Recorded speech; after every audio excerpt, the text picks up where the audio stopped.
Picture this. You're sitting in your favorite chair, watching the sunset paint the sky in brilliant oranges and purples. And for the first time in perhaps decades, you're not waiting for someone else to join you or wondering if they'll appreciate this moment the way you do. You're simply ... present, content, complete. If this image resonates with you, or if you've been questioning whether the pursuit of companionship after 60 is truly what your heart desires, then what I'm about to share with you might just change how you view this beautiful chapter of your life forever. There's a quiet revolution happening among those of us who've reached our 60s and beyond. And it's not the kind that makes headlines or trends on social media.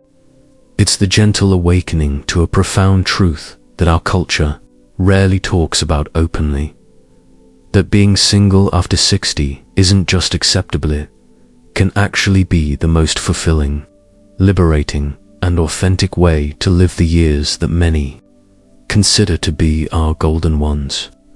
Today, we're going to explore why embracing solitude might be the greatest gift you can give yourself at this stage of life. And I promise you, by the end of our conversation, you'll see your independence through an entirely new lens. But before we dive deeper into this transformative perspective, I want to ask you something. If this topic speaks to your heart, if you're curious about discovering a different way to approach these precious years, would you take just a moment to hit that subscribe button? Your support means the world to me, and it helps ensure that conversations like this one reach others who might need to hear these words just as much as you do. And if you find value in what we discussed today, a gentle tap on the like button would truly make my day. Let me start by acknowledging something that might surprise you. After spending decades in relationships, whether they were marriages that lasted through raising children and building careers, partnerships that weathered life's storms, or connections that simply ran their natural course, many people discover that being alone doesn't feel lonely at all. Instead, it feels like coming home to themselves for the first time in years, perhaps decades. There's a difference between loneliness and solitude that becomes crystal clear when you're no longer constantly accommodating another person's needs, preferences, and rhythms. When you reach 60 and beyond, you've accumulated something invaluable, a deep understanding of who you truly are beneath all the roles you've played. You've been the devoted spouse, the caring parent, the reliable friend, the dedicated professional. You've spent countless hours considering what others want for dinner, which movie to watch, how to spend weekends, where to go on vacation. You've negotiated and compromised and adjusted your own desires so often that you might have forgotten what it feels like to make decisions based purely on what brings you joy, peace, and fulfillment. Being single at this stage of life offers you something precious and rare, the opportunity to rediscover your authentic self without the constant need to blend your identity with someone else's. You can wake up each morning and ask yourself, what would make today meaningful for me? Without having to factor in another person's mood, health concerns, social obligations, or preferences. This isn't selfishness, self-discovery, and there's a profound difference between the two. Consider the simple pleasure of designing your living space exactly as you envision it. Every piece of furniture, every color on the walls, every book on the shelf reflects your taste and your choices alone.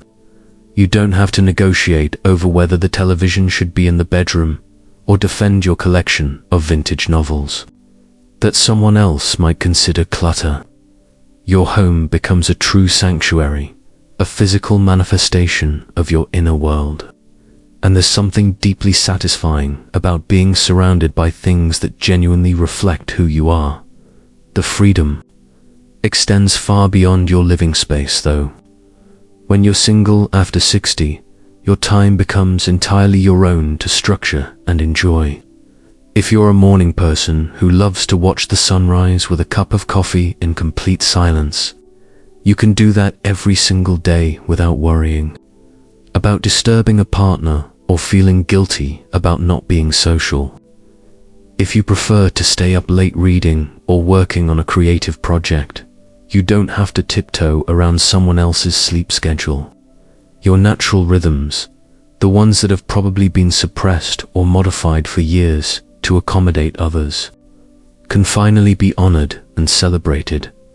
Travel takes on an entirely different dimension.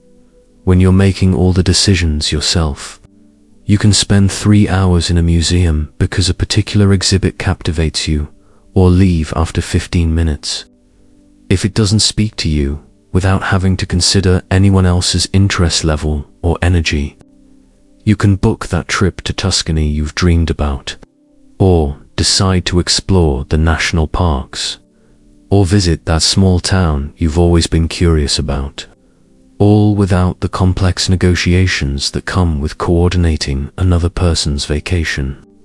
Preferences, budget concerns, or physical limitations. But perhaps most importantly, being single after 60 allows you to cultivate relationships with intention and authenticity.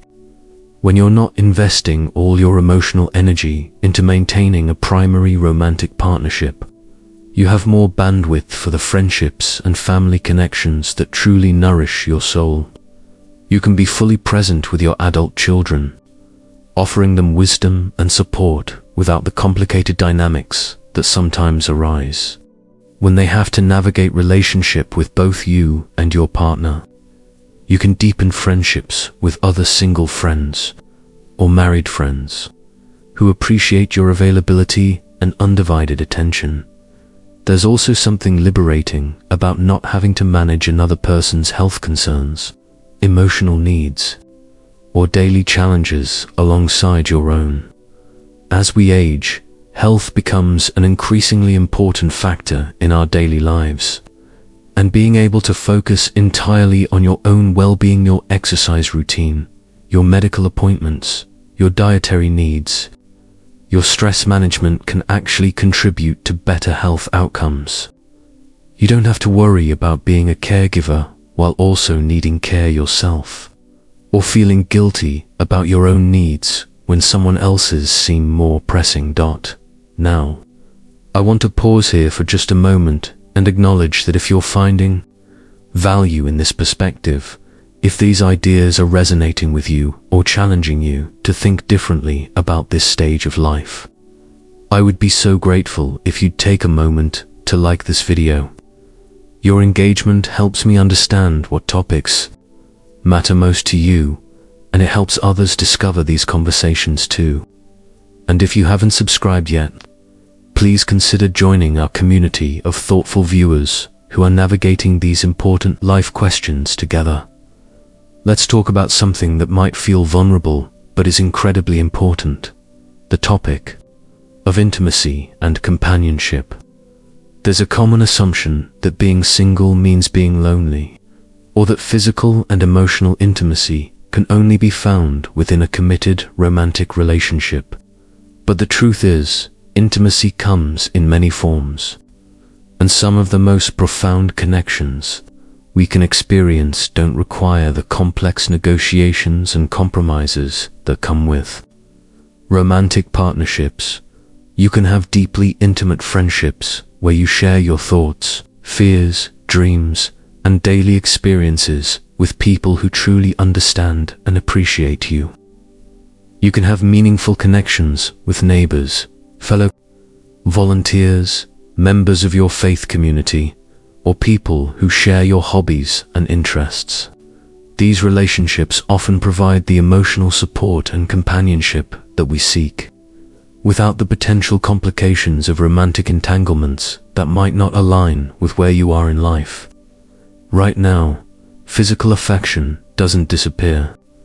When you're single, either you can still enjoy warm hugs from friends and family members, the comfort of a massage therapist's healing touch, or the simple pleasure of petting a beloved dog or cat. Many single people find that they have more opportunities for these varied forms of physical connection because they're more open to them and more aware of their importance. There's something to be said for the peace that comes with not having to navigate the complex emotional landscape that romantic relationships inevitably involve. When you've lived 6 decades or more, you've likely experienced enough relationship challenges to know that even the best partnerships require constant emotional labor. There are the daily negotiations about schedules and preferences, the need to manage your partner's moods and reactions alongside your own, the delicate balance of maintaining your individuality while being part of a couple. Being single eliminates this emotional complexity, leaving you free to experience your own emotions fully without having to constantly consider how they might affect someone else, or how someone else's emotions might be affecting you.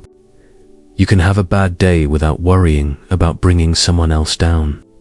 You can celebrate good news without having to modulate your excitement to match someone else's energy level. Your emotional life becomes cleaner, simpler, and often more authentic as a result. Financial freedom is another significant advantage of being single after 60. Your money is entirely your own to spend, save, or invest as you see fit. You don't have to negotiate major purchases or defend your spending choices to anyone else. If you want to be generous with your grandchildren, donate to causes you care about, or treat yourself to something special, you can do so without the complex discussions that often arise when two people are trying to manage finances together, especially when they might have different risk tolerances, spending priorities, or retirement goals. This financial independence also extends to major life decisions. If you decide you want to downsize to a smaller home, move to a different climate, or relocate to be closer to family, you only have to consider your own needs and preferences. You don't have to convince a partner that your vision for this next chapter aligns with theirs, or compromise on location, housing type, or lifestyle changes that feel important to you. Many single people over 60 discover a creative renaissance that might not have been possible within the structure of a committed relationship. When your days aren't scheduled around another person's needs and preferences, you have the mental space and time to pursue artistic endeavors, learn new skills, or dive deep into subjects that fascinate you. You might take up painting, start writing that novel you've always talked about, learn a new language, or master a musical instrument. These creative pursuits often become sources of tremendous joy and fulfillment, providing the kind of personal satisfaction that comes from growing and learning throughout your life. The social advantages of being single might surprise you. While married couples often socialize primarily with other couples, single people tend to have more diverse social circles. You're likely to be invited to a wider variety of events and gatherings because you're not part of a social unit that needs to be accommodated as a pair. You can accept invitations based purely on your own interest and availability, and you're often seen as more approachable and available for spontaneous social opportunities. There's also something refreshing about not having to represent anyone else's opinions or preferences in social situations. You can express your own views authentically without worrying about how they might reflect on a partner, or whether you're accurately representing shared positions on various topics. Your social interactions become more genuine and less complicated when you're only speaking for yourself. Sleep, that precious commodity that becomes even more important as we age, often improves significantly when you're single. You can maintain your ideal bedroom temperature, choose your preferred mattress, firmness, and sleep on whichever side of the bed feels most comfortable to you. You don't have to accommodate someone else's sleep schedule, snoring patterns, or tendency to toss and turn. Many single people report sleeping better than they have in years, and good sleep is fundamental to everything else: your mood, your health, your energy levels, and your overall quality of life. Let's address one of the most common concerns people have about being single after 60. The fear of having no one to take care of them if they become ill or need assistance. While this is a legitimate concern that deserves thoughtful planning, it's worth noting that having a partner doesn't guarantee quality care, especially if that partner is also aging and dealing with their own health challenges. Many single people actually do a better job of creating comprehensive support networks that include family members, friends, professional caregivers, and community resources. When you're single, you're more likely to maintain strong connections with multiple people, rather than relying primarily on one person for emotional and practical support. This diversified approach to building your support network often proves more resilient and reliable than depending solely on a romantic partner, who might not be able to provide the care you need when you need it most.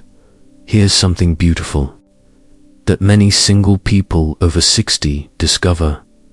You become more interesting to yourself and to others when you're living authentically according to your own preferences and values. When you're not constantly adjusting your personality and choices to harmonize with a partner, you develop a clearer sense of who you are and what you value. This authenticity is attractive and engaging to others, leading to richer friendships and more meaningful social connections.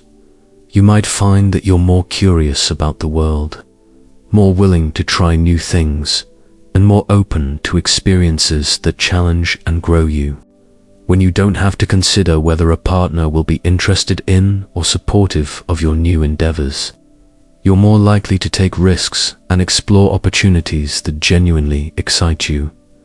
The spiritual dimension of being single after 60 deserves recognition too. Many people find that solitude provides the quiet space necessary for deeper spiritual reflection and growth.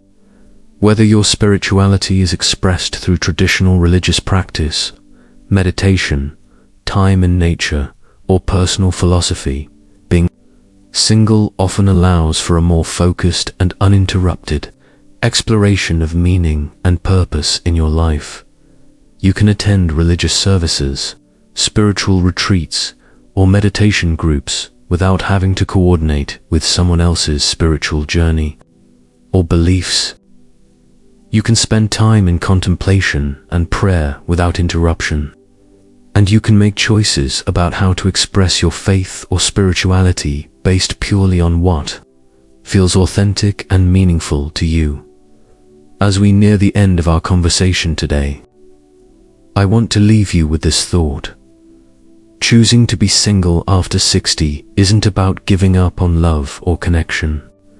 It's about recognizing that the most important relationship you'll ever have is the one with yourself, and that this relationship deserves the same attention, care, and nurturing that you would give to any other meaningful connection in your life. The years after 60 can be some of the most fulfilling, peaceful, and authentic years of your entire life when you embrace the freedom and possibilities that come with being single. You have the opportunity to wake up each day and create a life that reflects your truest self, without the need to constantly negotiate and compromise with someone else's vision of what these years should look like. This doesn't mean that being single is the right choice for everyone, or that romantic partnerships can't be wonderful at this stage of life. But it does mean that if you find yourself single after 60, whether by choice or circumstance, you have every reason to embrace this status with confidence, enthusiasm, and excitement about the possibilities that lie ahead. Before we part ways today, I want to ask one more favor. If this conversation has given you a new perspective on being single after 60, or if it's helped you feel more confident about your own journey, would you please take just a moment to subscribe to our channel and give this video a like? Your support means everything to me, and it helps ensure that messages like this one reach others who might need to hear them. Share this video with a friend who might benefit from this perspective, and let me know in the comments below what aspect of single life after 60 resonates most with you. Remember, your 60s and beyond aren't about settling or making do with less than you deserve. They're about finally having the wisdom, experience, and freedom to create a life that truly reflects who you are and what brings you joy. And sometimes that life is most beautiful when you're living it entirely on your own terms, in the peaceful, authentic solitude that only comes with truly knowing and loving yourself.